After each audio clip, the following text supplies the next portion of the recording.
Suite à cette story, j'ai eu beaucoup de collègues qui m'ont contacté, qui m'ont écrit pour savoir un petit peu comment je mettais en place mes séances, mon évaluation au sein de mes classes afin de dédramatiser l'erreur et même l'utiliser au service des apprentissages. Donc, tout d'abord, comment est-ce que j'ai eu l'envie de changer des choses? C'est arrivé depuis la rentrée dernière, donc en 2025.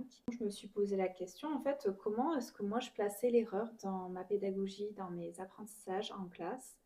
Et je pense que je fonctionnais un petit peu comme la plupart de mes collègues, c'est-à-dire que pour une activité pour laquelle un élève avait déjà travaillé sur les compétences qui étaient demandées dans l'activité, et si l'élève n'avait pas complètement réussi l'activité, ben, il avait des points en moins, il pouvait avoir 4 sur 5, 3 sur 5. La note était publiée, on corrigeait l'activité et on passait à l'activité suivante. Et donc finalement, dans ce système-là, l'erreur, c'était une pénalité pour l'élève. L'élève n'a pas envie de faire des erreurs parce qu'il sait que ça va lui coûter des points sur sa note. Ça a aussi bougé parce que mes élèves m'ont fait des retours et parce que je leur ai demandé de me faire des retours sur le fait notamment que la pédagogie de la découverte, c'est quelque chose qui ne leur allait pas du tout. Ça consiste à faire un exercice aux élèves et à partir de cet exercice, l'élève va pouvoir en découler une connaissance.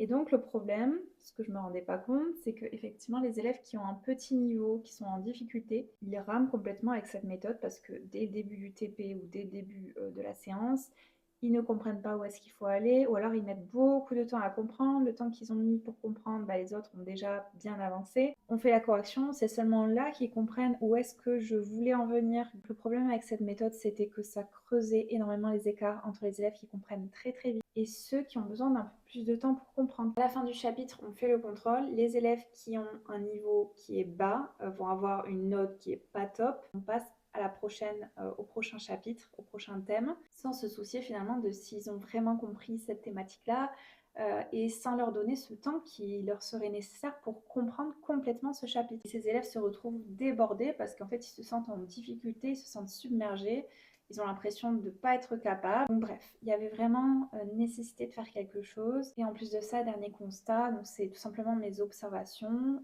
que je partage avec beaucoup de mes collègues sont liées au fait que le niveau baisse, les élèves mémorisent de moins en moins le cours, ont de plus en plus de mal à apprendre, ont de plus en plus de mal à rester attentifs en classe, à rester concentrés, à se focaliser dans une tâche, à mettre de l'effort dans cette tâche. Et voilà, c'est des constats qu'on a en salle des profs en permanence et qui sont assez décourageants parce qu'en fait, on a beaucoup d'observations de ce type, mais on n'a pas vraiment de solution, ou en tout cas, on n'en propose pas forcément, ou on n'en cherche pas forcément. Mon raisonnement, c'est de me dire que moi, je suis le prof, mes élèves, c'est des petits cerveaux en construction. Je pense qu'il y a des choses que je peux mettre en place à minima pour essayer d'améliorer ce contexte, pour essayer de rendre les apprentissages plus efficaces, plus adaptés à chacun de mes élèves, leur offrir plus de temps